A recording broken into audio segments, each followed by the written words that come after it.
A very good morning to you, friends, delegates, ladies and gentlemen, and a warm welcome to the Direct Selling Association of South Africa, the DSA Bouncing Forward Convention. This year, we celebrate 50 years of developing empowerment.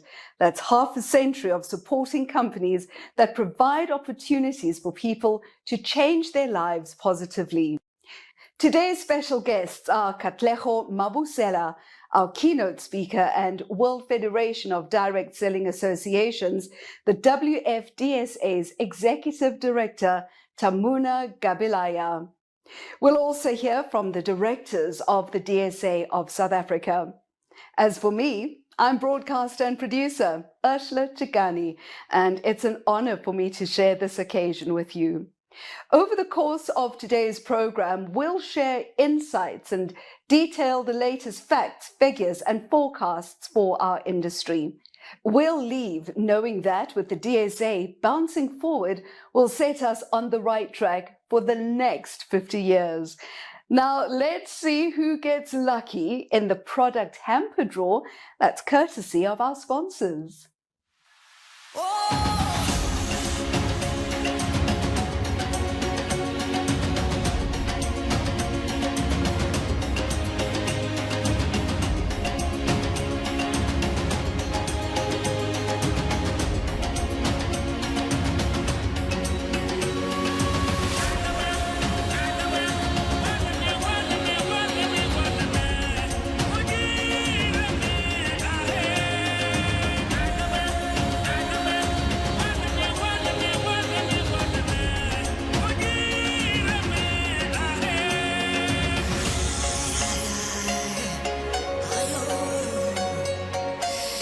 Congratulations to the lucky product hamper winners, and thank you again to our generous sponsors for making that win possible. Next, we get the convention ball rolling with our DSA chairperson, who, since receiving his diploma in business management, has been involved in business, starting in the retail environment before moving to Amway. His belief in the vision of the company and the alignment of his personal values with that of the company have seen him develop strategic partnerships both internally and externally, which has been crucial to the business. A firm belief in doing what's right and not just what works. That is the philosophy with which he guides and leads the team at Amway. Ladies and gentlemen, please welcome the director of the DSA for over 9 years, our driven to and by excellence chairperson of the DSA of South Africa, Mr. Rajesh Purushottam.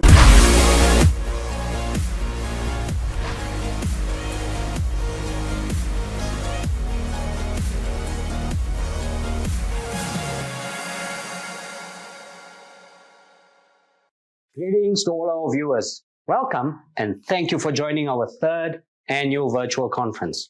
By now, you know that the theme of this year's conference is anchored around bouncing forward. As you spend some time and think through this theme for you and your business, it'll mean different things to different people, and this is really informed by your personal circumstances. For some, this may mean recovering from a setback and moving forward. For others, this may well mean accelerating the momentum you enjoy right now. And so as I reflect on this theme, there's two words that come to mind, and that is resilience and growth. These past few years have been particularly challenging for our industry, and I take a moment now to extend my congratulations to each and everyone involved in our industry for demonstrating your resilience. And I will say that we are well positioned to enable our industry, and most importantly, you, our distributors, our direct sellers, to leverage the myriad of opportunities that the market offers, especially as we think of consumer needs. We are truly set up for growth, and the market has never been closer to our industry.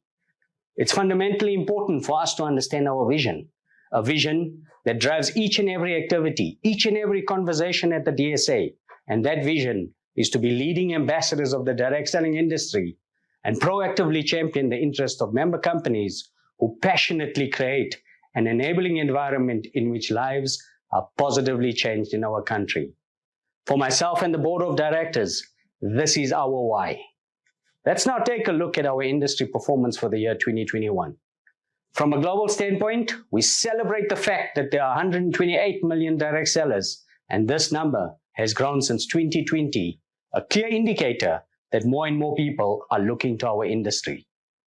Through the efforts of these direct sellers, I'm pleased to share that the global industry recorded over $186 billion in sales, and I strongly believe that this is a remarkable sales result given the many challenges in the global marketplace, from the war to energy crisis through to inflationary pressures all over the world.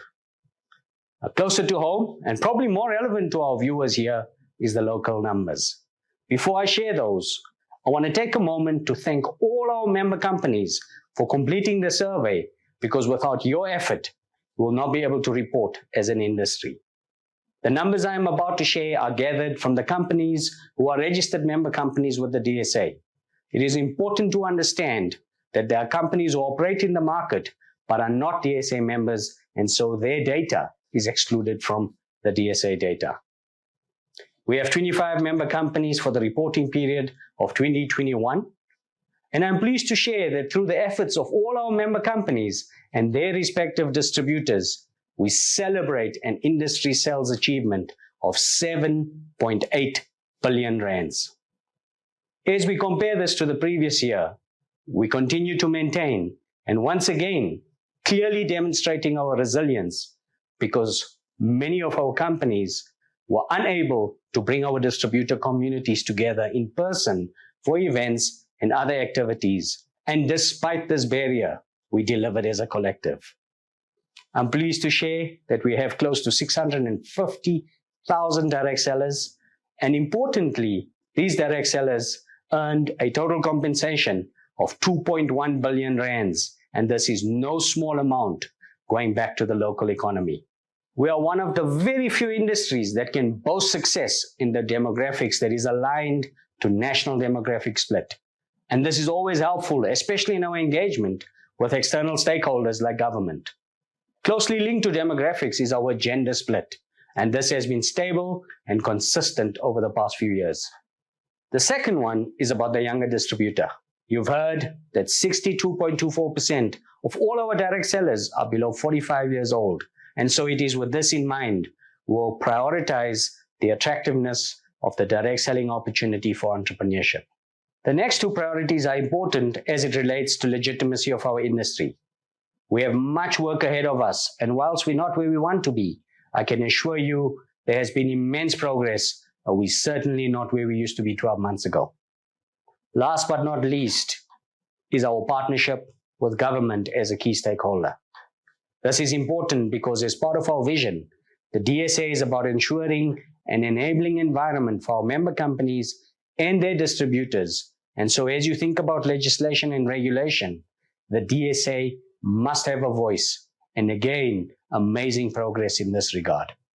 In addition, and an exciting development for the first time ever in the history of the DSA, we have made significant progress in expanding the conversation with government from lobbying for legislation and regulations to economic development, where we will partner with various levels of government to co-create a plan for economic development in the townships, where people from that township can have access to an income opportunity by owning a business of their own through one of our member companies. Folks, this is a massive development, and can't wait for you to hear more about this from our Government Affairs Director, so please do listen. From a public relations standpoint, we clustered into two key areas, one centered around legitimacy of direct selling, and the other on income opportunity and entrepreneurship. And so we set out a few key goals in line with our priorities. First, we will continue our focus to boost attractiveness of direct selling as an economic solution. Second, drive the narrative of legitimacy of the DSA, and more importantly, its member companies, by encouraging South Africans to learn more about the DSA and its member companies. By visiting our website, they will find more information and be educated on why companies vetted by DSA are more trustworthy than those who are not. Third is to establish DSA as the go-to for all matters relating to direct selling on traditional channels as well as social media platforms. In addition to what you have up on your screen, we also seek to increase awareness by driving traffic and reach to DSA and its members. Identify potential opportunities for member companies to expand their direct selling database. Allow me to share some of the activities we have undertaken recently. We took a decision to send out media alerts aligned to topical matters affecting consumers and/or the country at that point in time. And through that, received several invitations from media to a conversation on that topic.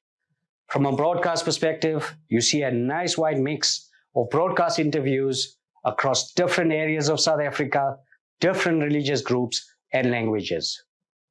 Together with Imtiaz and Brandon, our vice chair, we attended to these interviews. If you missed them, they are all posted on our social media platforms. All interviews made reference to the legitimacy of member companies, had made mention of the DSA's website, and an invitation for the listeners to view our members' pages through the DSA website. Message is clear that if you want a trusted, vetted income as a side hustle, DSA is the place to go.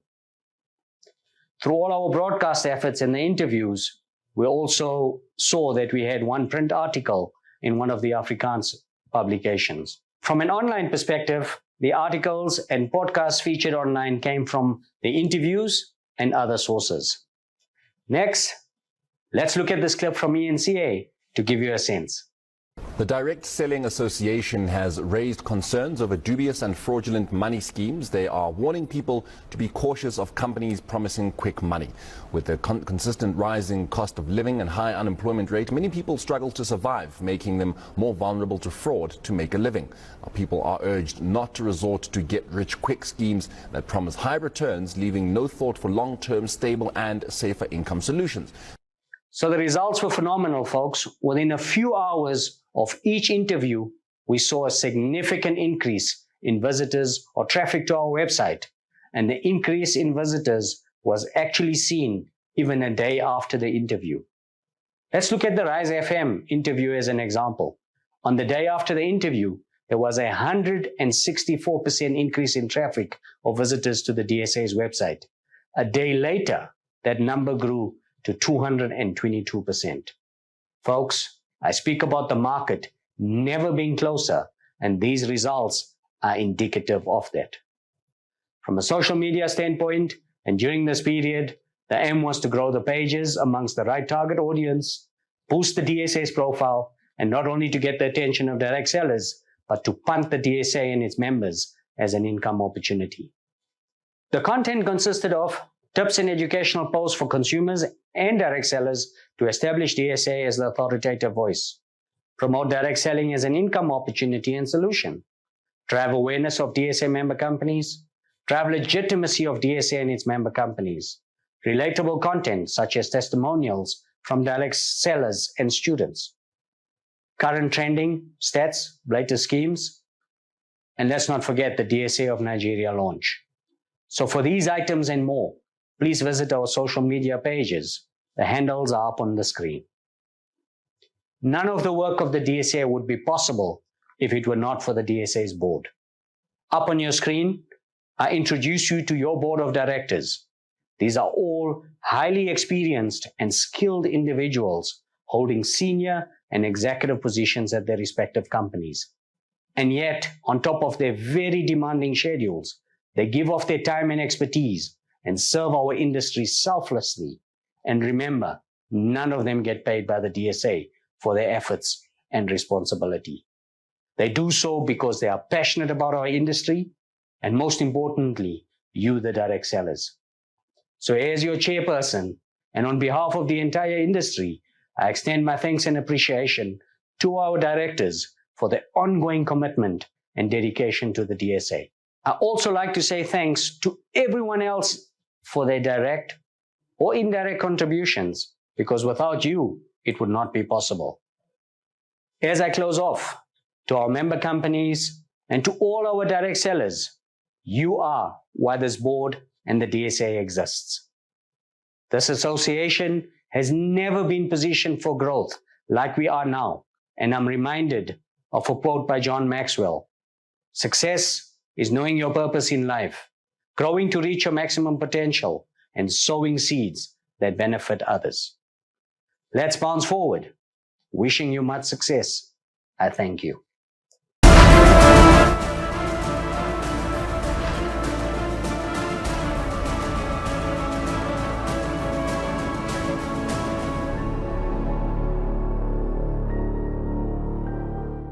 Thank you, Chairperson Purushottam, for your time today and for your exciting leadership.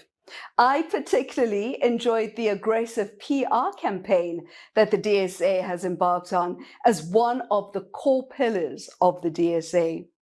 Now I'd like to introduce our next speaker, who will cover another of the DSA's strategic pillars, and is that of government affairs.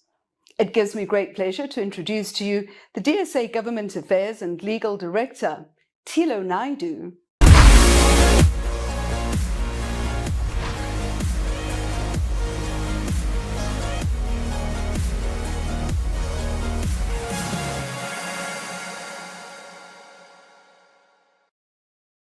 Good day.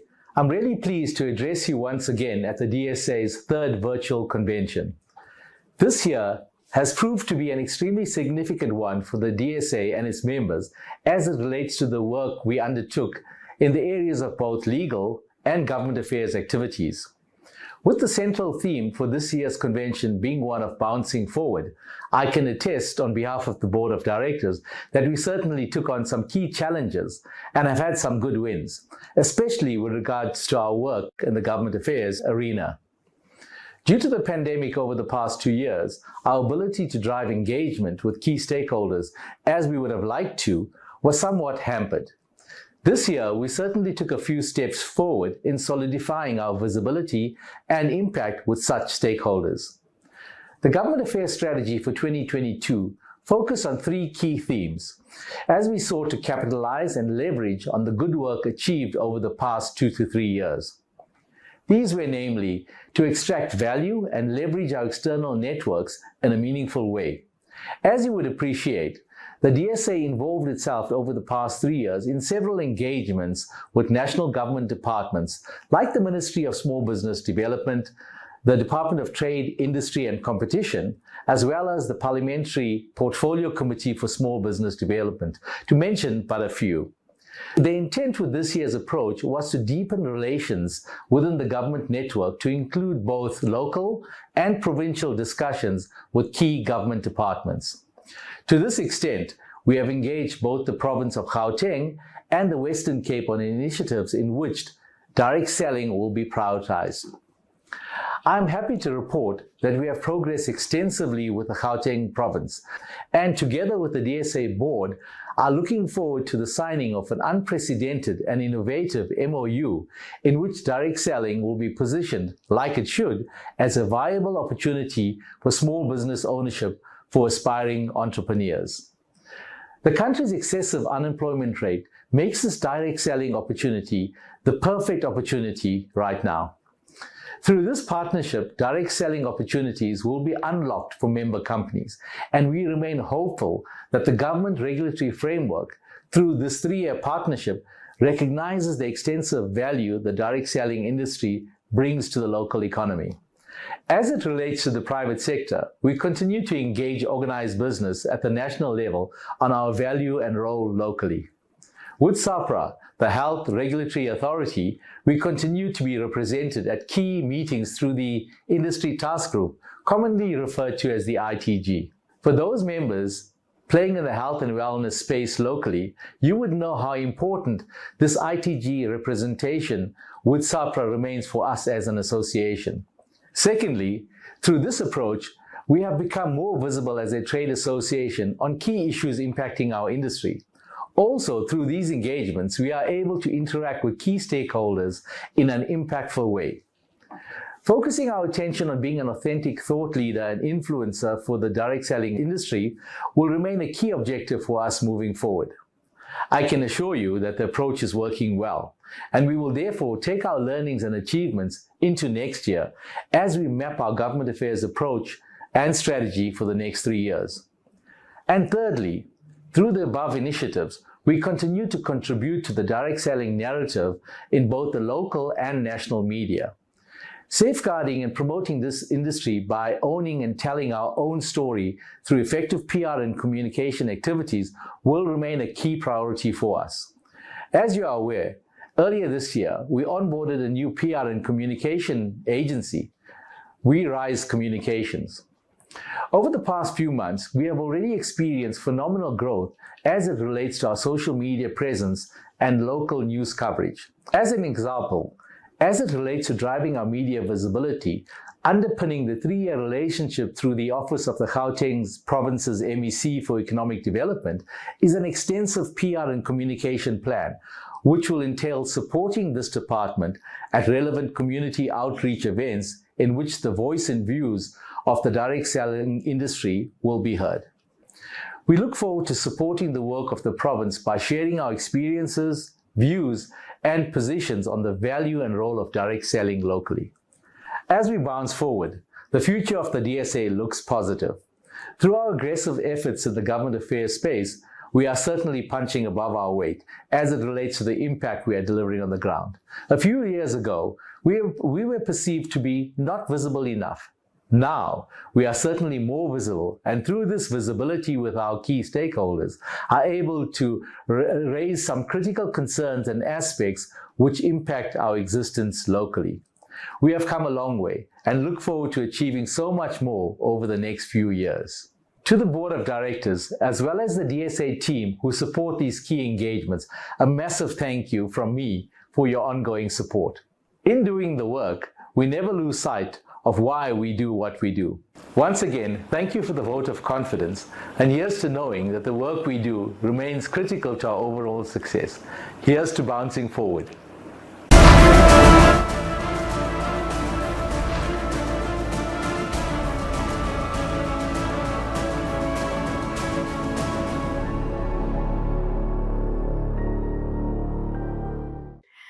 I think it's fair to say that this DSA success train is being steered by some of the very best industry leaders available in bouncing forward. So congratulations, Tilo Naidu, on the positive strides you're making in the government affairs arena. Bouncing forward, ladies and gentlemen, is definitely the DSA's way. And if we're to believe that thrilling concept, we have to also consider tremendous growth in our way forward, expansion to the rest of our continent, including the diverse and sizable Nigerian market. Fortune, they say, favors the brave, and we're about to meet the intrepid mappers of our expansion. To do the honors is the Vice Chairperson and African Expansion Director of the DSA, Mr. Brandon Masondo. Welcome, sir.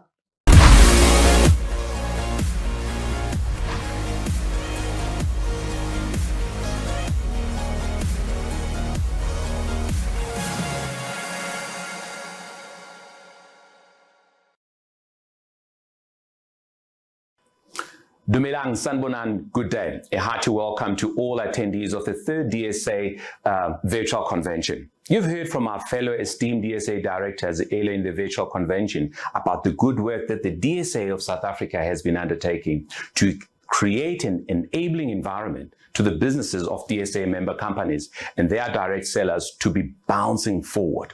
It gives me great pleasure to share with you pertinent information regarding Direct Selling Association, not only in South Africa, but across our globe.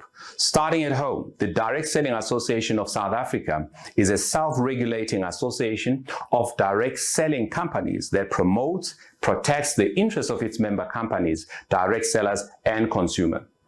We are the leading ambassadors of the direct selling industry and proactively champion the interests of our member companies who passionately create an enabling environment in which lives are positively changed in our country. We protect the public from predatory behavior by Ponzi, pyramids, and other fly-by-night schemes through our various awareness campaigns and engage various stakeholders, including government, to lobby for an environment enabling for the industry to grow and flourish in our country. To do this in other countries as well, the DSA of South Africa, as one of its pillars, has embarked on an Africa expansion initiative with the intention of having DSAs established in countries across our beautiful continent of Africa. To this end, the DSA of South Africa is pleased to announce With the support, guidance, and mentorship from Direct Selling Association of South Africa, the recent launch of the Direct Selling Association of Nigeria. Let us hear from founder members of the DSA of Nigeria, Daniel Ikechukwu and Obiodun Sobowale.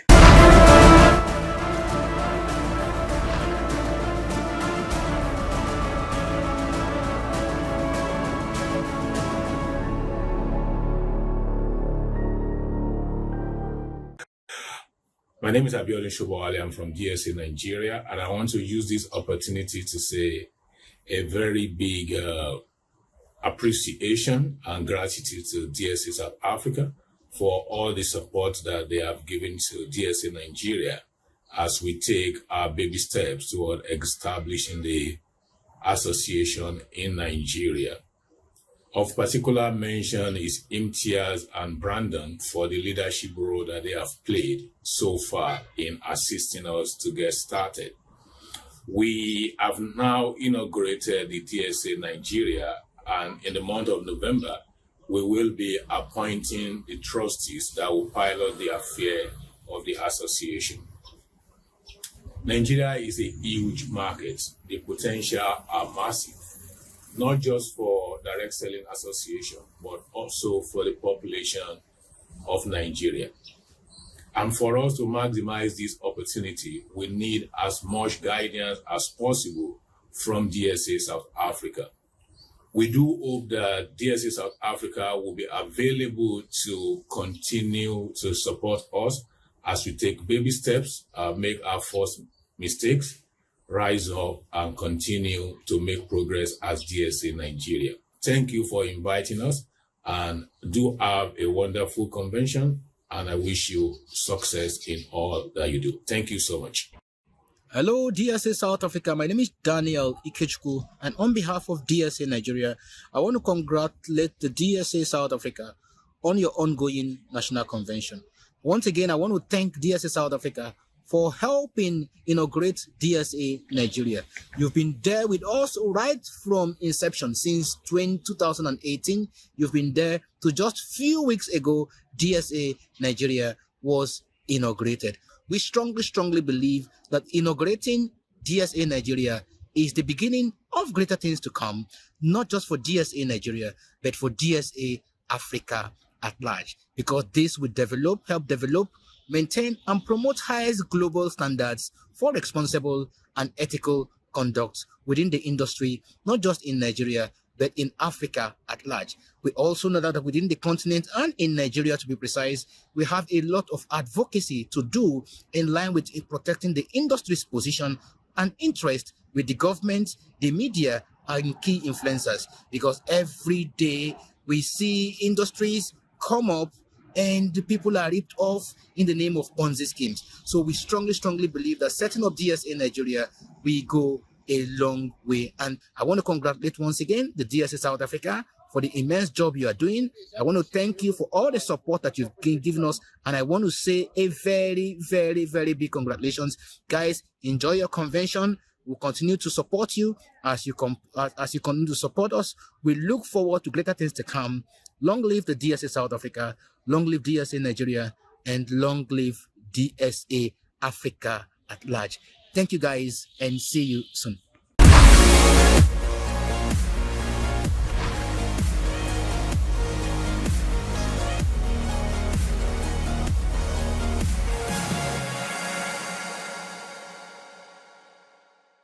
Thank you, Daniel and AB, for your warm sentiments about the DSA of South Africa's contributions to the DSA of Nigeria. In essence, the DSA of South Africa is preparing the groundwork for the direct selling business opportunity to become accessible throughout our beautiful continent of Africa, so that direct selling in Africa can take its rightful place in the world of direct selling. Globally, the direct selling industry is an economic force whose impact is rivaled by very few other industries. DSAs around the world, including the DSA of South Africa, are affiliated to the World Federation of Direct Selling Associations, the WFDSA. The WFDSA's mission is to build understanding and support for direct selling worldwide. The Federation supports direct selling companies and associations by doing the following: developing, maintaining, and promoting the highest global standards for responsible and ethical conduct, advocating the industry's positions and interests with governments, media, and key influencers, serving as a trusted global resource for information on direct selling, facilitating interaction among direct selling executives on issues of importance to the industry. The key objectives of the WFDSA are to pursue the highest level of ethical conduct in the global marketplace, fosters advocacy by partnering with government, consumer, and academic leaders around the world, strengthens management of national direct selling associations, and promoting integration and alignment of direct selling companies. Together with the commitment of the DSA member companies and their direct sellers, you can see that one more pillar of the DSA, Africa expansion, has contributed to an enabling environment for the businesses of DSA member companies and their direct sellers to be bouncing forward. To tell us more about the WFDSA, let us hear from the WFDSA's Executive Director, Tamuna Gabilaya.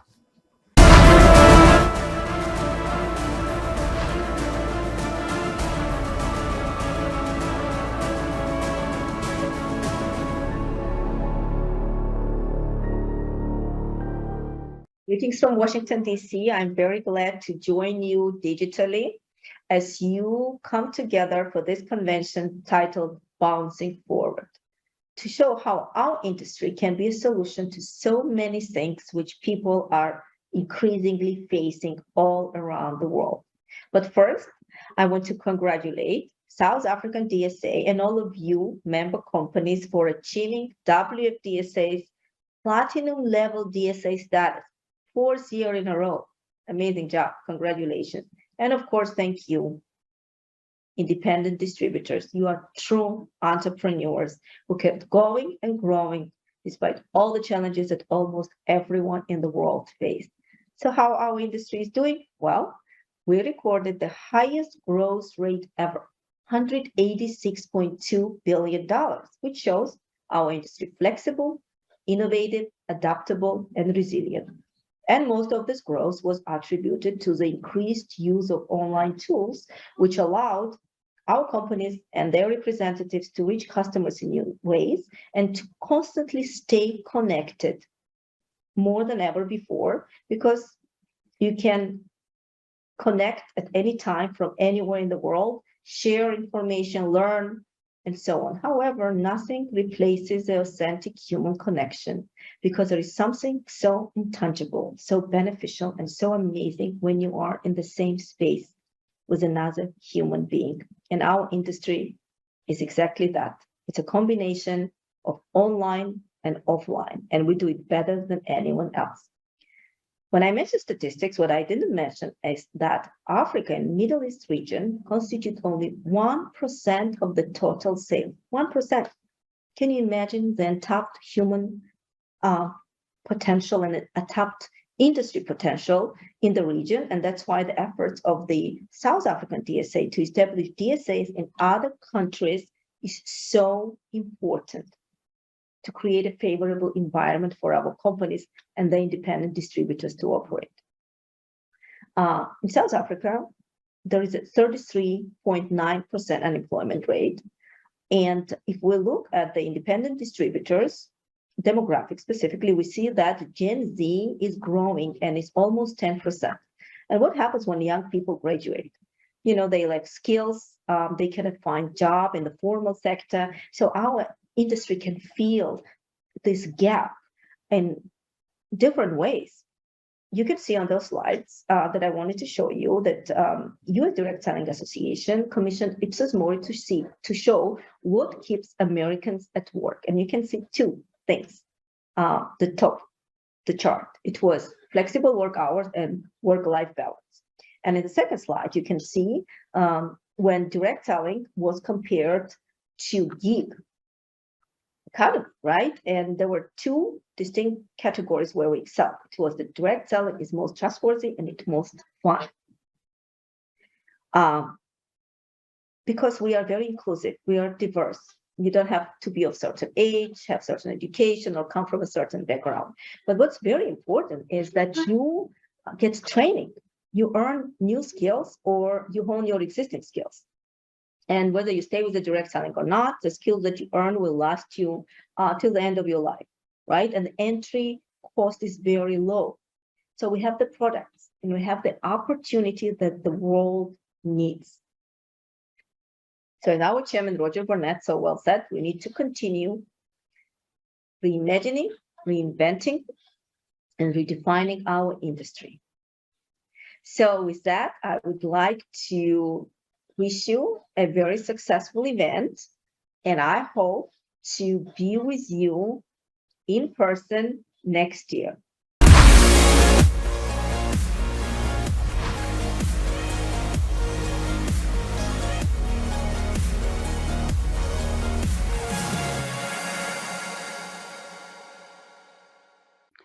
Very well done, Tamuna. Your role in providing direction for DSAs around the world is key, that's for sure.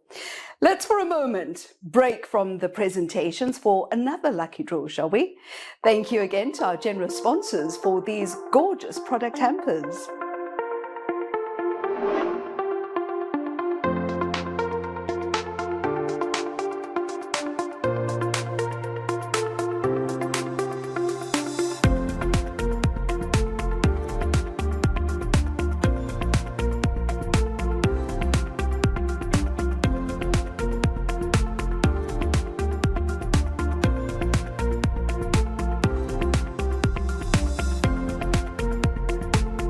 Congratulations to all the hamper winners.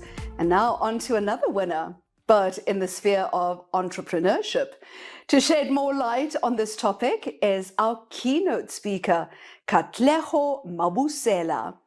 Katlego Mabusela, or KG as he is better known, is a seasoned radio broadcaster, entrepreneur, professional speaker, and facilitator. For just shy of a decade, Katlego has worked with hundreds of early-stage entrepreneurs from across South Africa and the diaspora, helping them prepare for and navigate the challenging journey from ideation to scale.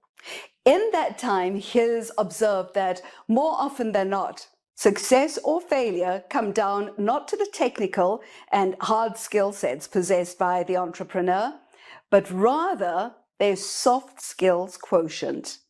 He insists that businesses are built by people after all, and now more than ever, in a post-pandemic reality, greater effort needs to be made to empower people with the soft skills required to successfully complete such a journey. Katlego.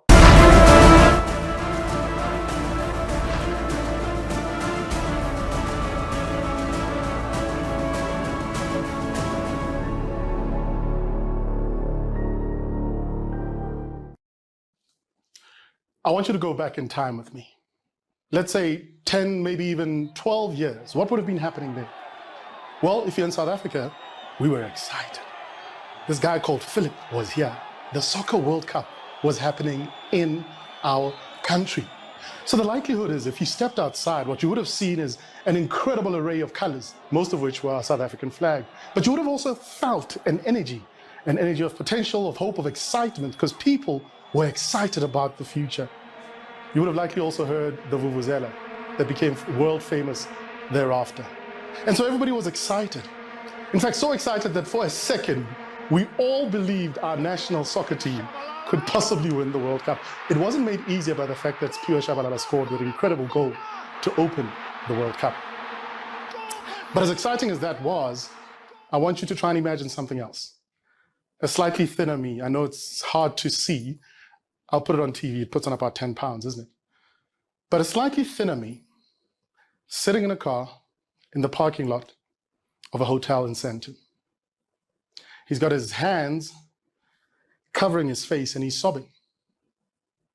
The unfortunate story of that man sitting in that car is that for him, whilst the world is celebrating, he's actually going through a tremendous amount of pain because I just lost my job. And it wasn't just any job. It's the kind of job that you love telling people about. I'm a radio DJ, I'm a radio DJ. At the time, I'd just been fired from one of the country's biggest radio stations. And so as I sat in this car, you can imagine a lot of questions were coming to mind, but most of them were about avoidance. Perhaps avoiding that moment in itself, but perhaps more importantly, how do I avoid this feeling of pain, this feeling of loss, this feeling of failure? And so that's how my story, my journey, my voyage into this odyssey that is failure begins. I had to figure this thing out. In my head, I wanted to understand, how is it possible that whilst the world celebrates around me, whilst people are lifting trophies, lifting drinks, getting excited, connecting, building, gaining momentum, here I am sitting, going backwards. In fact, how is it that I've just lost everything that I've known for the last couple of years? My name, my identity, my position in society. Is there a way of me avoiding this? How do I avoid failing again? And so I decided that right there and then that I'm going to go on this journey, and I'm going to share with you very honestly that as I started on this journey, I had expectations, like most people. I told myself I'm going to ask some of the most successful people in the world, successful people in this country, in fact, that's where I was going to start, because how do I get to the world, right? I'll start in South Africa. I'm going to ask them and figure out from them, how is it that I can avoid this place that I'm at? Because surely life has to have something more to offer. But I had a couple of expectations, and the first was this, and some of you might have been here before. Right? I expected to go into this process and come out of it with these earth-shattering insights, things that I've never heard before, the kind of things that would make me world famous. You know, when you search through Google and a picture comes up, and at the bottom is the name of the person who had this great awe-inspiring quote, I thought I'd find things like that. That's the first thing I thought I would find. Second thing I thought I'd find is I'd find superhuman beings. The very kind of humans, when they speak, music starts to play behind their voice because the things they're saying are so deep and profound, and they're doing this groundbreaking stuff. And so I set off on this journey, and I started speaking to initially entrepreneurs, because for me, success has always been around, well, money and business. How do you build a business? How do you build it successfully? But perhaps more importantly, again, that big question, how do you avoid failure? First thing I found was that success, and I mean success at its truest and deepest level, is in fact very human and very humble. Success is not the cover of magazines. It is not what you see when you look at your Instagram, Twitter, or any other social media timeline. But in fact, it is in Metsidi, who for the last 10 years, 20 years, 30 years, has woken up at 3 a.m. every morning, packed the same skaftin with the same magwinya, gone and sat at the same corner, and has served her community at that same level for that time. But through that 2 rand magwinya that she sold, has taken her kids, 1, 2, 3, maybe even 4 of them, through primary school, high school, and all the way through, some of them, to medical school. She wasn't featured on the cover of any magazine. Nobody wrote stories about her. Nobody sang arias about her. Success for her, and success through her, was very quiet, was very disciplined, but more importantly, was very human. It wasn't the superstar that you see when you put your TV on. It wasn't the superstar that the world has accustomed us and conditioned us to believe you need to be for you in order to be successful. She had nothing else except herself, and she brought that to the table. And we'll explore a little bit of that. So the second thing that I discover on this odyssey of mine is something that really, really shook me. And it shook me because it went back to the one thing I was trying to avoid. I was trying to avoid failure. I was trying to avoid loss. I was not trying to go back to that same pain that I'd experienced. But in fact, what I find out is that success is the byproduct of the very failure, the very loss, the very challenges and pains that I was trying to avoid. That, in fact, it wasn't despite of failure that people succeeded. It was because of it and through it. And so I sat with myself and I said, no, man, something here is not sitting well with me. How did they get through that? How do they move through that failure, that loss? That resulted in many, many years of many, many interviews. And I spoke to entrepreneurs, I spoke to the ordinary man. And just to brag a little, I spoke to some famous people as well. You can list Robert Kiyosaki as one of those people that I had a chat with.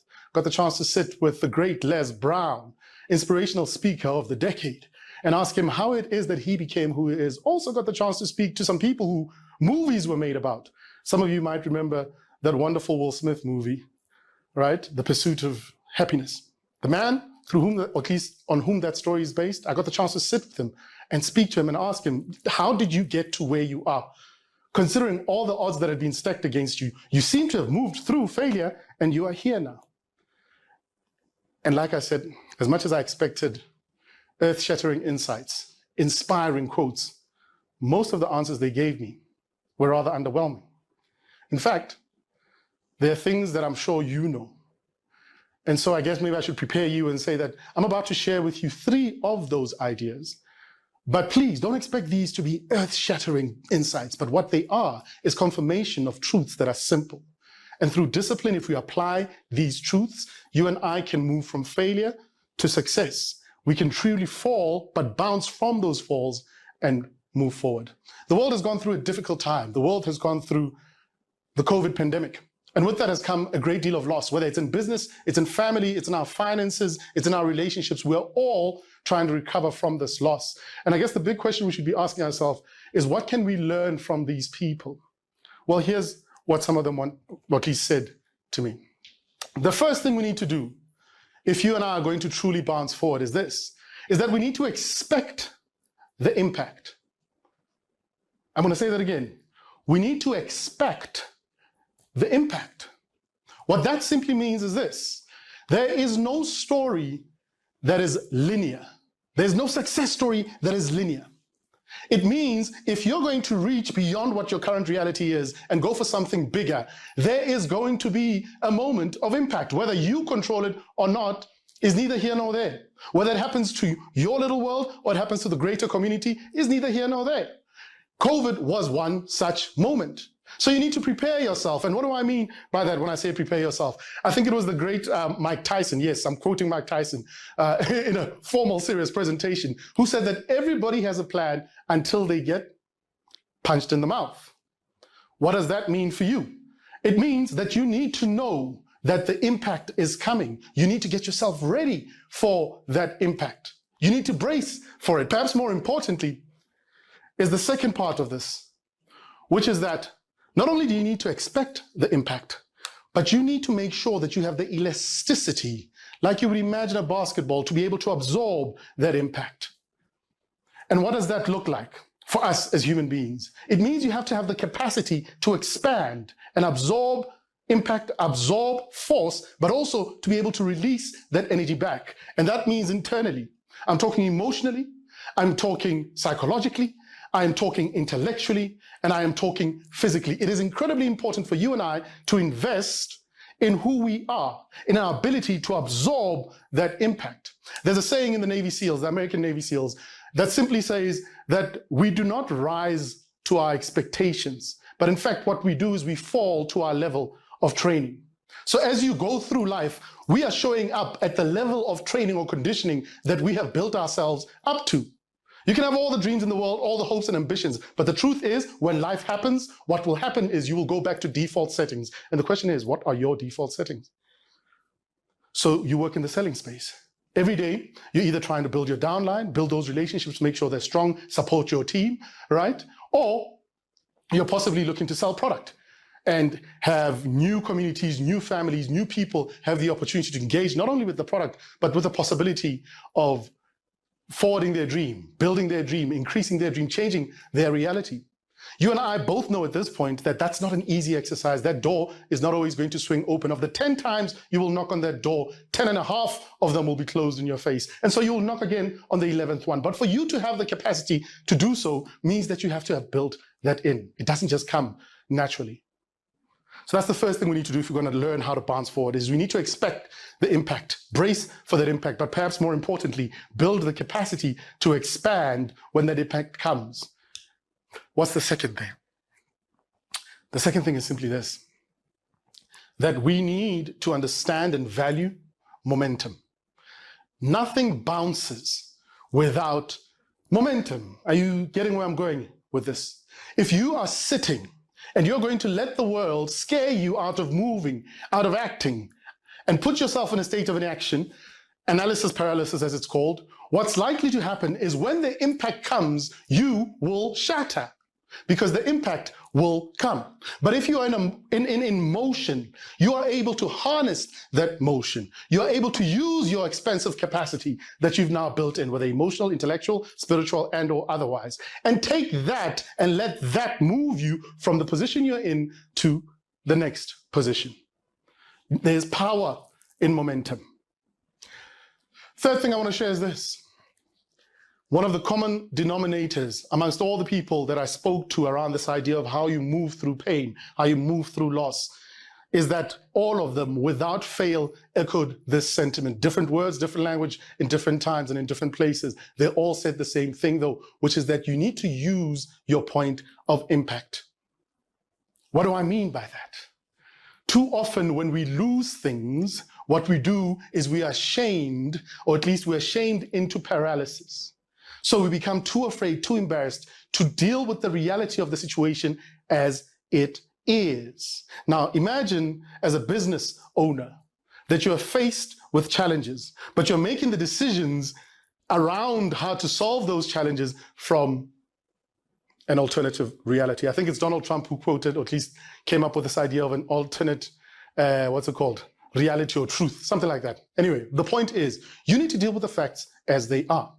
Because if you're dealing with the facts as they are, you do a number of things. The first thing is this, is that you're not operating from a place of disillusion, right? That's the first thing. So you're not confused, you're working with facts as they are, and so you're able to solve the problem that is in front of you. But perhaps more importantly, when you do deal with the facts as they are, you give permission to those around you to rally around you because they see the reality of what's truly going on. We've given a lot of power to this idea of shame. And often, more often than not, shame is the very reason that people do not do the things that they ought to be doing.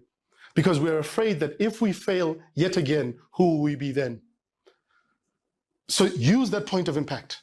Take everything there is to take from that moment of impact. And here's the beautiful thing about dealing with the reality of the facts in the moment of impact as well. When you do that, another thing that we negate is that in doing so, you become incredibly resourceful because the noise starts to shut off around you. You start to focus on what your true reality is. And once you do that, you tap into what is available as opposed to what is not there. And so as we wrap, I want to just remind you of these three basic concepts that, like I said, are not earth-shattering insights that are going to be quoted and put on Instagram and some amazing things are going to happen from that, but are simple and useful and very deliberate tools that if you and I use, we can really move from what are supposed to be moments of loss, supposed to be moments of failure, like COVID, where the world shuts down for 2.5 years in some parts of the world, where we can't trade, we can't engage with each other, we can't build human-to-human interaction, especially in a selling environment, right? We don't have the opportunity to build that trust and that rapport with potential customers or potential team members that we're trying to lead. What do we do then? Well, we go back to the basics. We remember that we expected this impact. So we're not surprised by the fact that it has happened. We're not the first, we're not the last. This is not the first, it will not be the last. But what we will do is we'll build in the capacity, the ability to absorb that impact that we're going through. Number two is that you and I need to remember that we need to build up momentum.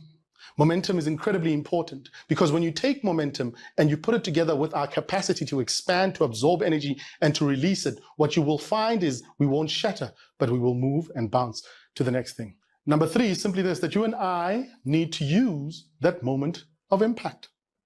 We need to be honest about where we are and deal with the reality as it is. We need to cut away the noise. And sometimes the noise is in the form of people. There are people around you right now who form part of the noise belt that surrounds you. And sometimes what we need to do is put distance between ourselves and them. I think it's Sidney Poitier who said that, I think he wrote a book called The Measure of a Man. And in that book, some of you might be very well aware of how he speaks about this idea that we're the sum total of the company we keep, right? So when two or more men take a walk, one of two things happens. Either the person who's walking ahead slows down for the person who's behind, or the person who's behind walks faster to catch up with the person who's walking in front. Some of us right now are trying to rebuild our businesses in a post-COVID environment, and we're still hanging out with people or spending time and investing in people and relationships that are holding us back. Your reality right now, your point and moment of impact is one that requires that you be focused, that you be present, that you walk with those who see the same vision that you have. And if we do just some of those things, just some of those three things, and we do them in a disciplined way, maybe you and I will get to tell the story of how once upon a time we were sitting in what might be our little car in our little parking lot with our hands covering our face out of embarrassment and tears and pain, and how we moved from that loss to building a successful business, to building a successful network, to fending for our families and really changing the reality that they're facing. Thank you for your time.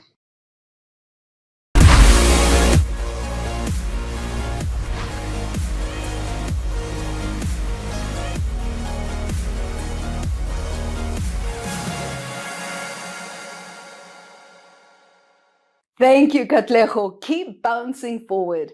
I think, ladies and gentlemen, Katlego has crystallized the important role of entrepreneurial skills in our ability to keep bouncing forward. Now, the next strategic pillar of the DSA is membership, without which we'd not have our member companies who provide these extremely important business opportunities to individuals, changing their lives, as we keep saying, positively. It's time to turn our focus to the DSA's membership director. Over to you, Mr. Yusuf Bayat.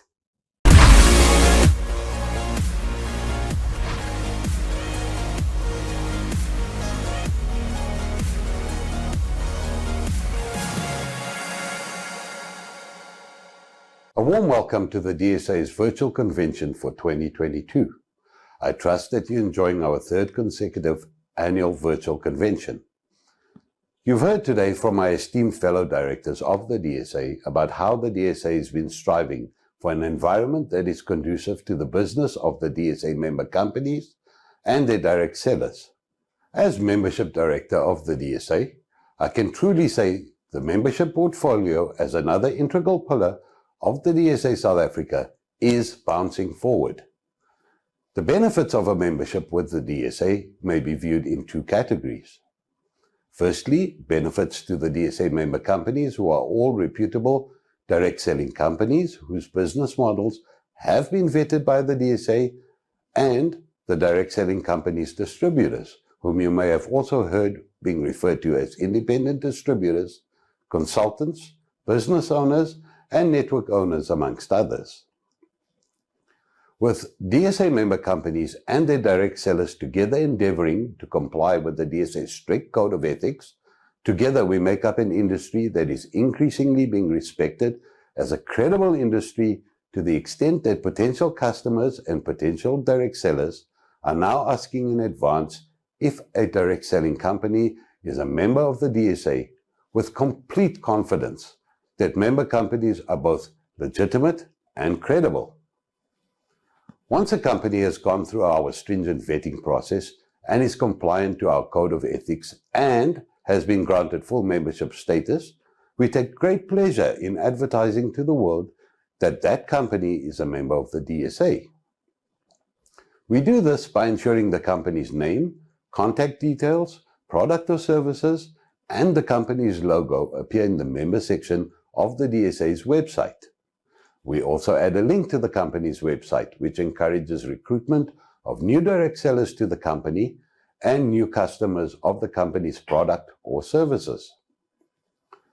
DSA member companies with full membership status are required to display the DSA's logo on their websites, printed marketing materials, advertisements, business cards, and a range of other items which all add to the credibility and legitimacy of the member company.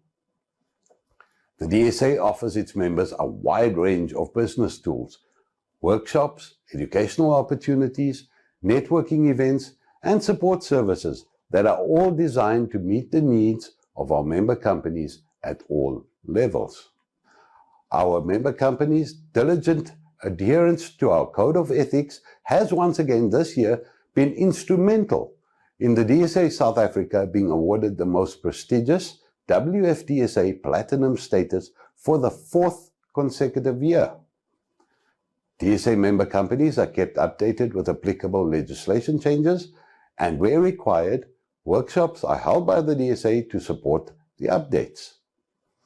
Over the past year, the DSA has embarked on an aggressive and focused PR campaign, promoting both the DSA and in particular its member companies and the economic opportunities and solutions that the DSA member companies provide to an economy that is struggling with massive unemployment and lack of skills. The DSA's PR strategy and message is clear in ensuring that the public, government, academia, and business communities are aware of the credibility of our member companies' business opportunities, as well as establishing a clear differentiation between all member companies of the DSA who are credible and legitimate businesses and pyramid or Ponzi schemes and other less legitimate companies and schemes. The DSA also collaborates with government departments to highlight possible scam companies and schemes operating in South Africa, with a view to closing down these possible scam companies and schemes in an effort to protect South Africans from parting with their hard-earned money to unscrupulous and greedy predators who present themselves as lucrative investment opportunities. On a totally confidential basis, industry data is collected locally from DSA member companies through an annual questionnaire, which assists tremendously in positioning the direct selling industry to the various stakeholders, in lobbying and discussions with government, in interactions with media, in brainstorming with academia, as well as in serving as direction to the DSA for its strategy and decision-making. The data collected by both the annual survey as well as other surveys conducted from time to time deliver timely and quality industry data to DSA member companies to help them make informed business decisions and provide valuable insights that companies may need to find their competitive edge. The information collected by the DSA locally also contributes towards global industry statistics, which provide the DSA member companies locally with a good idea of the global direct selling landscape.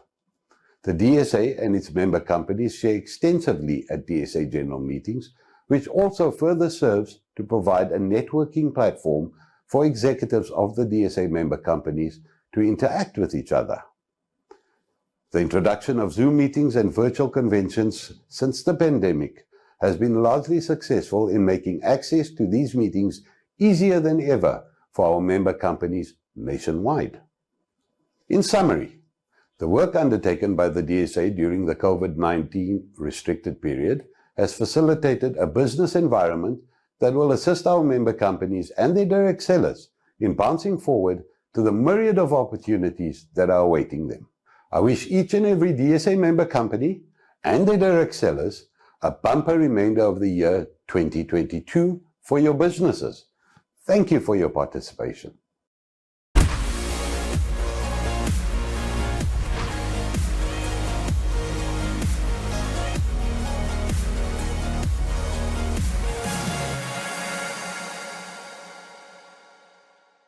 Well, that was as insightful as it was surprising to me. I had no idea that there were so very many advantages to having a DSA membership.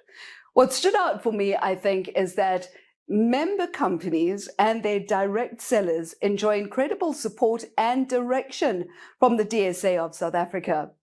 What's that phrase the under 50s use these days? Big ups to you for being sage leaders and economic growers. Big ups. Please don't roast me about this. Next on the program, how is our association working with the leading university to sow seeds of future economic participation?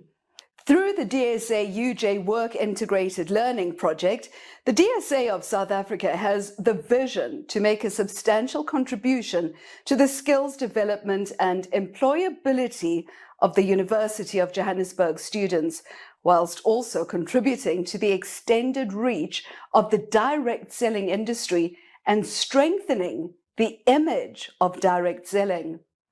The program deliverable is to effectively contribute to the practical sales, entrepreneurial, business, and life skills development of students studying these qualifications at UJ, enabling students to enjoy a positive direct selling experience whilst achieving their sales targets, to potentially assist students to develop a small business that can continue to grow and produce income on completion of their studies, and to endeavour to assist in supporting students' employability in the formal sector on completion of their studies, and that would be through their acquirement of practical experience.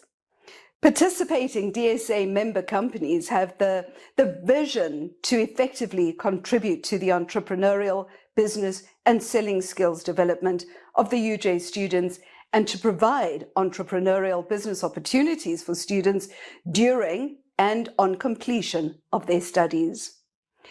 The project, ladies and gentlemen, provides an opportunity for companies to build brand awareness in the youth market, to develop future business builders, and to generate product retail sales. However, the overall objective is to view this as a social responsibility initiative.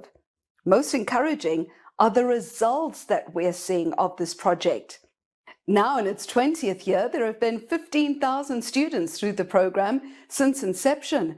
Around 13 million rand earned by participating students from sales of around 52 million rand, and around 700,000 rand paid in bursaries by DSA member companies to top UJ students, as well as top students winning product prizes sponsored by participating DSA companies for their sales performances. With these phenomenal results, I believe that it's only fitting to hear from the top students in last year's DSA UJ project.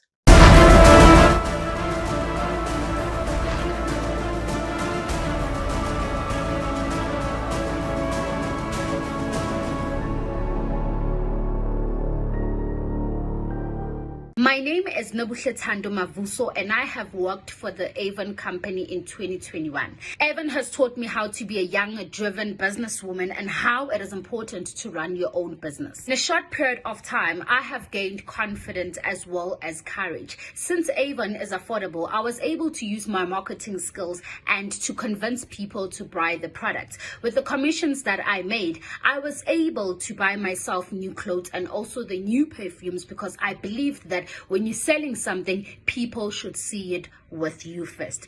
Thank you. Good afternoon, I'm Zanele Oliphant. In 2021, I was doing the DSA project working for Avon Justin. Project has helped me a lot in terms of knowing how to communicate well with customers, on how to be a good sales assistant. It has helped me to know the needs and wants of the customers, how to know the product and services. Because of this project, I have acquired more skills and I have gained more knowledge and experiences, and I've been in situations where I've been given such great opportunities to be a better salesperson. Thank you. Good day, my name is Zogisa Matabisa. The company I was working with is Avon. Working with Avon has helped me to know and understand how to deal with different customers. It has also helped me to improve my communication skills, as I have to communicate with my customers about the payment, deliveries, and the new products that Avon has brought. It has also helped me to build a strong and a good relationship with them and provide my customers with a good customer service. Thank you. Good evening. My name is Ahmed Ibrahim. Last year, I worked for a company called Forever Living for a project involving sales and marketing. What this project has done for me is instilled discipline, hard work, time management, and overall business management. I thank you for the opportunity you have given me, and I look forward to your speedy response. Thank you and have a good day. Hello, my name is Impio Mlando. I got the opportunity to work for Forever Living Products in 2021. That opportunity taught me the value of work ethic, critical thinking, organizational and time management skills. And that gave me the ability to sharpen my interpersonal communication abilities. Thank you for your consideration. Good evening. My name is Fumo Shongonyama. Last year, I was selling products at UJ for the DSA selling project. I sold Forever Living products, and I learned alternative ways that I could make money if I were to get out of UJ and end up being unemployed. I learned that you could communicate with anyone and sell them anything at any time. Personal selling taught me that, and through the practical activity of the DSA selling project, I learned that I could talk to people and implement the skills that I learned at UJ. My name is Tiando. I worked with Table Charm for the DSA UJ project back in 2021. It was during a pandemic, so initially I thought it was going to be difficult to sell anything during a pandemic. But I'm grateful to have worked with DSA during the pandemic of all times because it helped build me as an entrepreneur. I learned problem-solving skills and creative thinking is important when selling anything during any time. As an entrepreneur, you must know that not every day is going to be a normal good day, but you must be ready to face any challenges and how to solve those problems and tackle them. You must learn to use different platforms to get to your target markets. So I'm grateful for DSA for giving me this opportunity. My name is Toko Prince Letalo. I sold a wide variety of table trump directs during the 2021 DSA project. What I can say that the DSA project has really equipped me with vital qualities such as a passion, a patience, consistency, and listening that I believe that it's vital for every salesperson in order to be successful to have. And lastly, it has also given me that much needed selling experience in which I believe that it would aid me to become a better and a successful salesperson in the future. I thank you. My name is Zintle, my surname is Nkosi. I worked for Table Charm in 2021. Selling Table Charm products has taught me how to engage with customers. It has helped me gain direct selling skills, and it has enabled me to make direct selling an income opportunity. Thank you.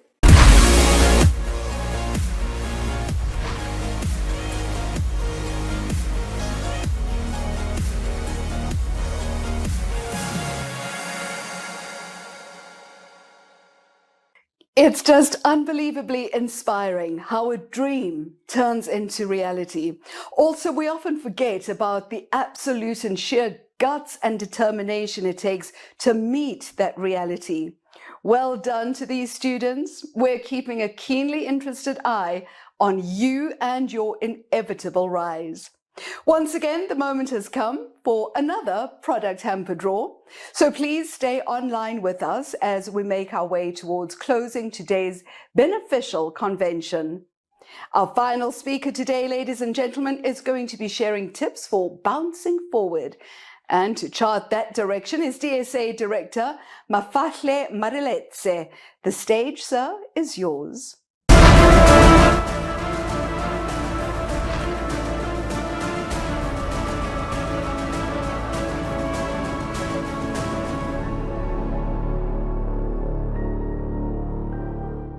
Welcome again to our virtual convention of the DSA. It is so good to be back with you. So as we come out of COVID, companies are making plans to bounce forward, to move forward. The association has put plans together to help our companies to bounce forward. But again, at the end of the day, we as individuals are going to be the people that are going to make sure that we bounce forward as an economy, we bounce forward as an association, that our companies bounce forward. And so today I'm going to give you tips on how as individuals we can bounce forward and make sure that, the next 2 years we really move forward in terms of having what we've lost out of in COVID. So to bounce forward is actually quite easy. It's about finding your inner strength. All of us have this inner strength. But what I'm going to show you today is how to find that inner strength, because inner strength can be found by all of us. So, but before we go into that, what is inner strength all about? The first thing is about willpower. Willpower is the ability to be able to control yourself, control your status, have determination to start something, go on a journey of beginning something that's difficult and be able to take forward.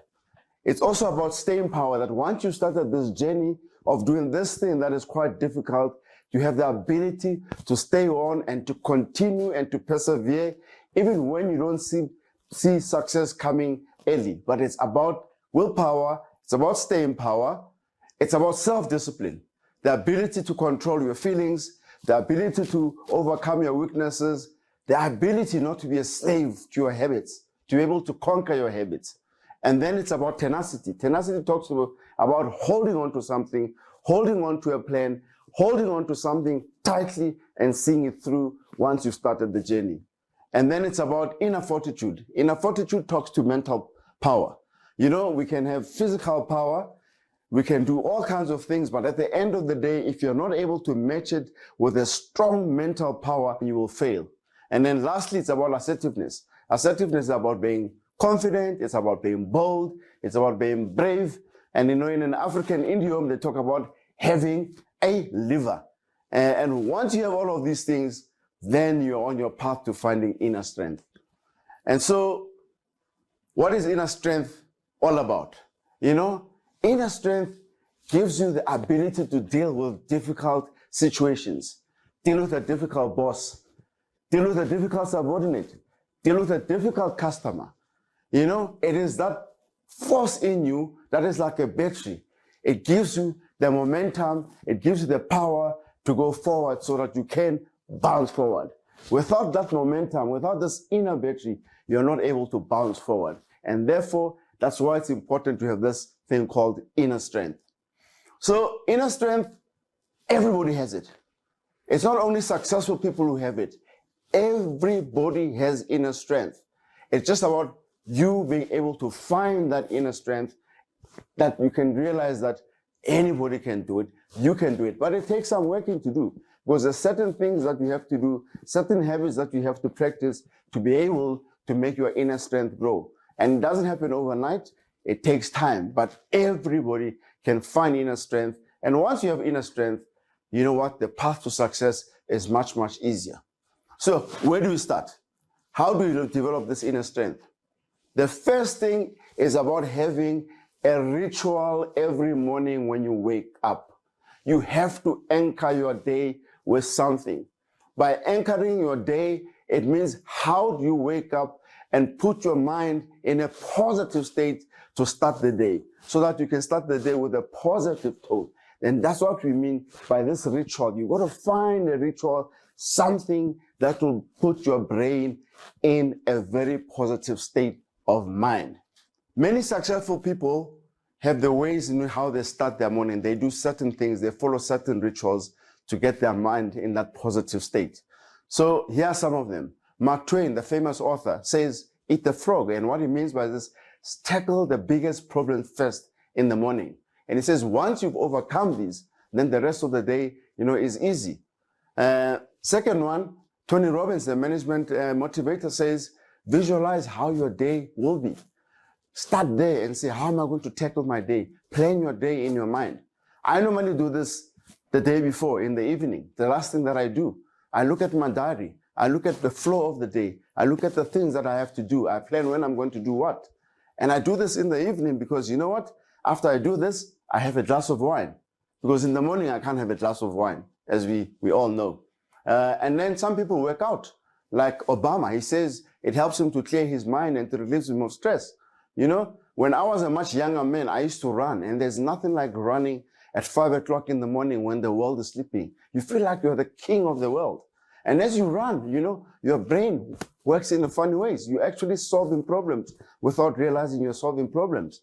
And then all of a sudden, you find solutions. They just come. As you're taking the shower, then the solutions come. But you got to do something positive in the morning. Some people say, do real work. Don't do emails. Many people, they start the day and they go straight to their emails. I can tell you now, that's the worst thing you could ever do because you're bound to see a bad email that's going to put you in a bad mood and your day is already spoiled. And this is when we talk about people having got out of bed on the wrong side of the bed. I see it with my wife. My wife, many times, before she even goes anywhere, she's already on her laptop. And you know what? I can see the temperature rising while she's in bed. And then I know it's time for me to get out of the bedroom because she's seeing some bad things there. Don't read your WhatsApp. Do something that is very positive first, so that by the time you go to your emails, your mind and your body is in a positive state, and then you can deal properly with the bad news. And then talk to customers. Some people say, talk to your customers. Don't do anything first. Find out what's happening. And many of us have customers here on a personal level. Phone them. Find out how they are. What are their issues? Have they got problems? And you know what? We might be lucky. You might just get an order out of the blue because you phone somebody in the morning and just to ask them how they are and what their issues are. And then, Steve Jobs, the famous Steve Jobs said, what would you do if this was the last day of your life? Would you still do the same thing? So these are some of the tips from some very successful people of what they do first thing in the morning. But that's crucial. Anchor your day with positive state of mind that you develop in the morning before you do anything else. And then the second thing is, humans are fortunate people. We are the only beings that have a consciousness. We are the only people that can think. We are the only people that can make choices that define our lives. We are the architects of our lives. What you choose is what determines your life. It's what determines your day. It's what determines your month. And so we have our life to make. When I was a very young man, I was expelled from high school for political activities. And I wanted to go to exile to join Umkhonto weSizwe to be a freedom fighter. But even the ANC rejected me. They said I was too young. I must go back to school. So I decided, you know what? I'm not going to be a Bantu education student. So I started going to nightclubs. And I was going to nightclubs every day. From Sunday to Friday, I was in nightclubs.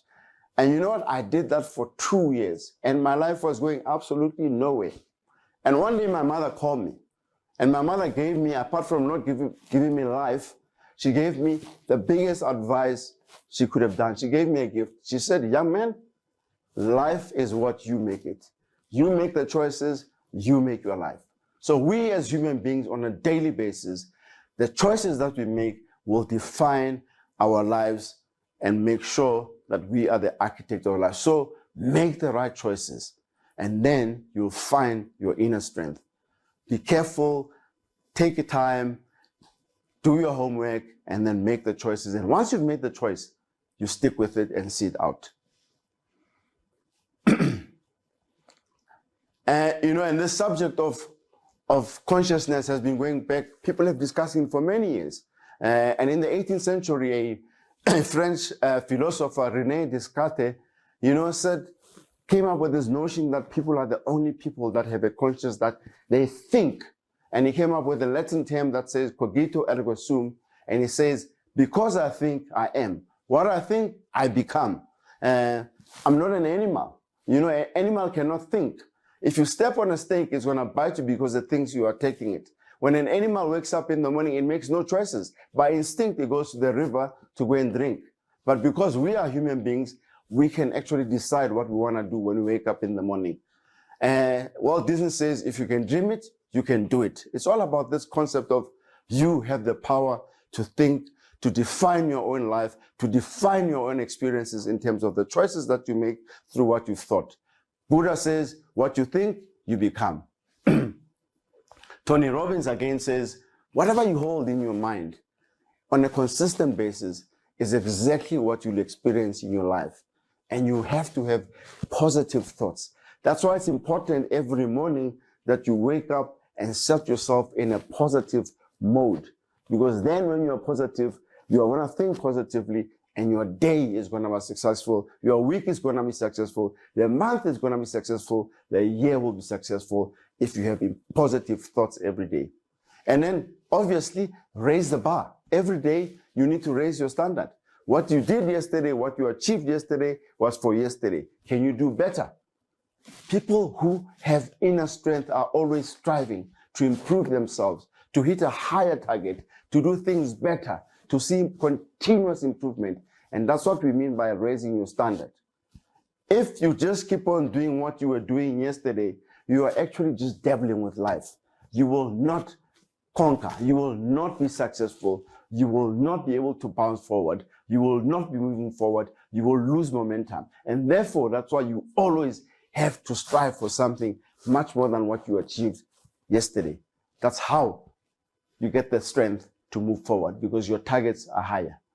And perhaps now the most important thing that will give you inner strength is to have a purpose. We were born to come and serve in this world. We all want to contribute. We want the opportunity to contribute to make the world a better place. And that is our purpose, is to serve the world. And when we do that, we can find this inner strength in us. We were not born to make money. We were not born for material things. We were born to bring good to the world. And this is a really powerful motivation in terms of moving forward, of bouncing forward. So what is the legacy that you are going to live in this world? You need to look for your legacy or say, I have had a legacy, I've delivered to this world. You need to find that purpose. Look at a guy like Jeff Bezos. You know, Jeff Bezos became the richest man in the world. He launched Amazon, the biggest store in the world. But he launched Amazon for a very different reason. He loved books. He had access to books, good bookstores in America, libraries, and he knew that in the world there were many people in rural areas in the developing world that just did not have access to the wide variety of books that he had. And his purpose was to find out how to get books easily to people, how they can have access to them. And that's how this whole big e-commerce giant called his company today was started, because he wanted to get books into people's hands. And he started Amazon with books, to get books all over the world. And because of that, e-commerce was born. The whole supply chain methodologies were invented out of this. And then after that, he was able to start selling CDs and other goods. And in the end, what started as a story to get books to people is now giving access to people to so many products, so many articles, so many services. And as a result, he ended up being the richest man in the world. That was not his aim to be the richest man in the world. It was to leave a legacy of getting books into people's hands. And that's what happens. When you have purpose, you achieve great things. And then it's about turning your shoes into musts. So many times you said, I could have, I should have, I did that, I should have done.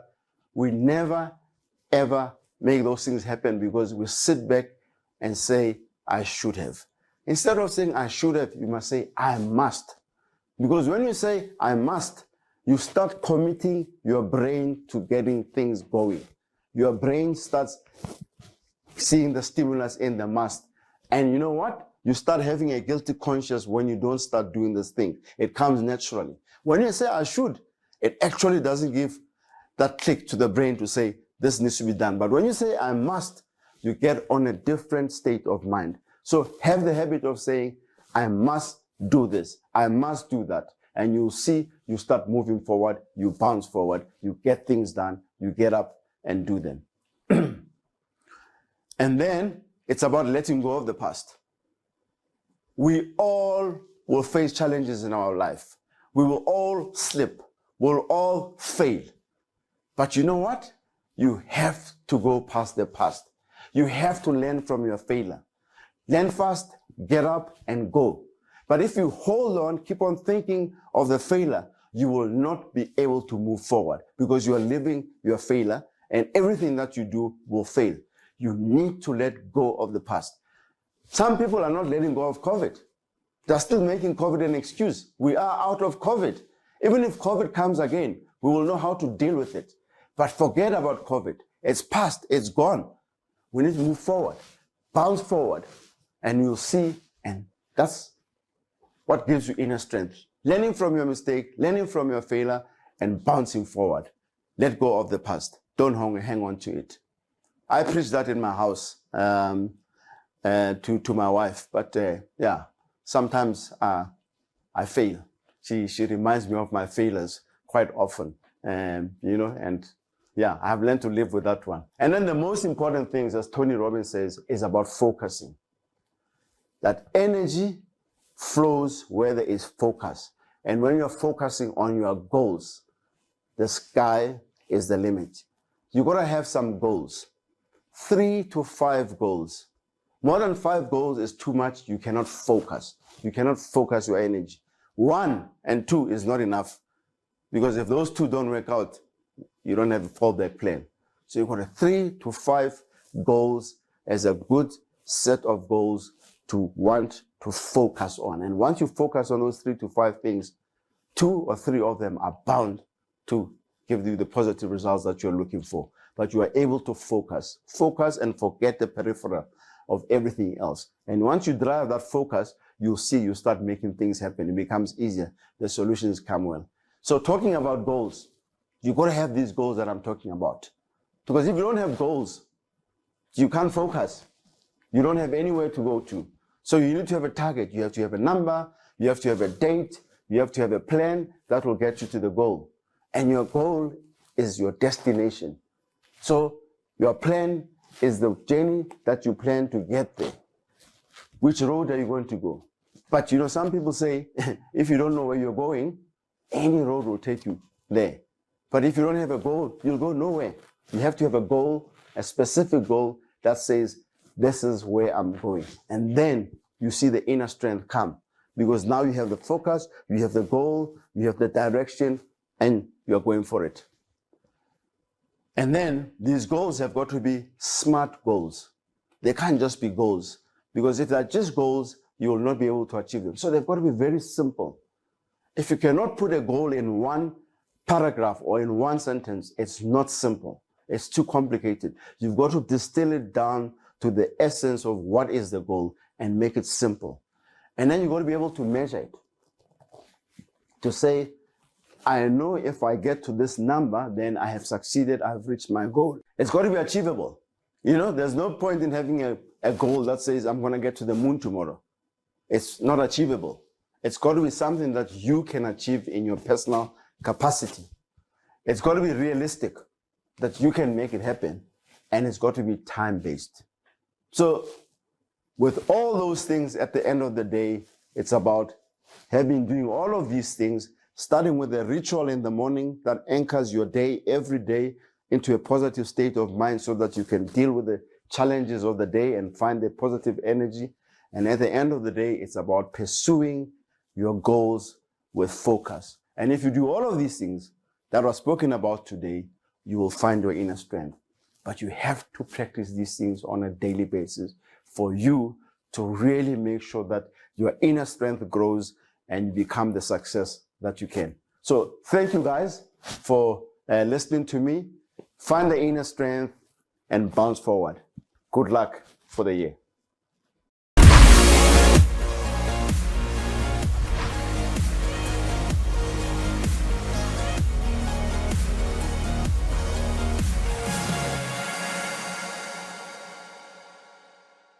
My word, Mafahle. What a message.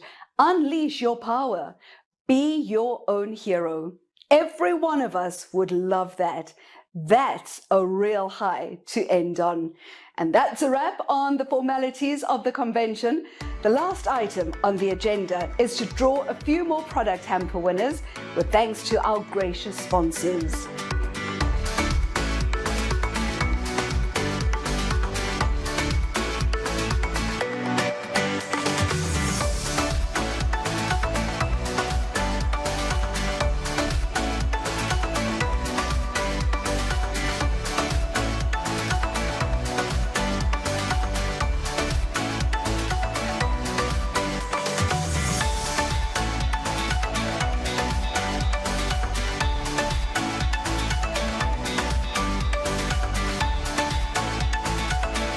Enjoy your hampers, you lucky winners, you.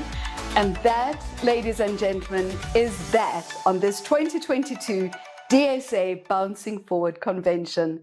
Thank you to all our speakers for their time and sharing, and thank you to the convention organizers for a job well done.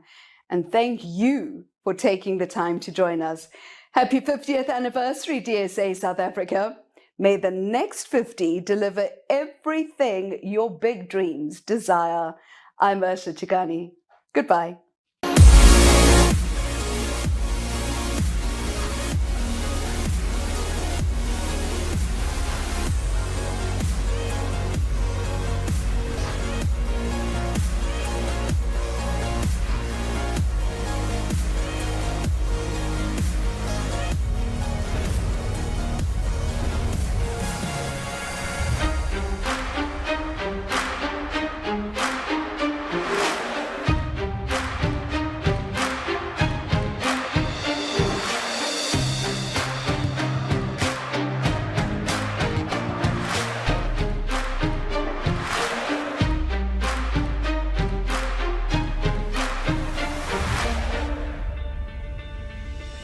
theme of this year's conference is anchored around bouncing forward.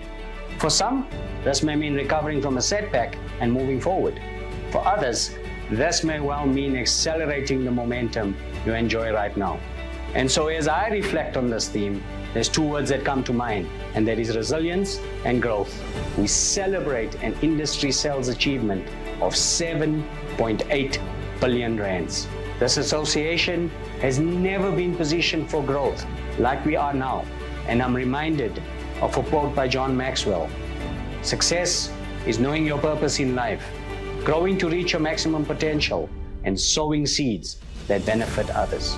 I'm happy to report that we have progressed extensively with the Gauteng province, and together with the DSA board are looking forward to the signing of an unprecedented and innovative MOU in which direct selling will be positioned, like it should, as a viable opportunity for small business ownership for aspiring entrepreneurs.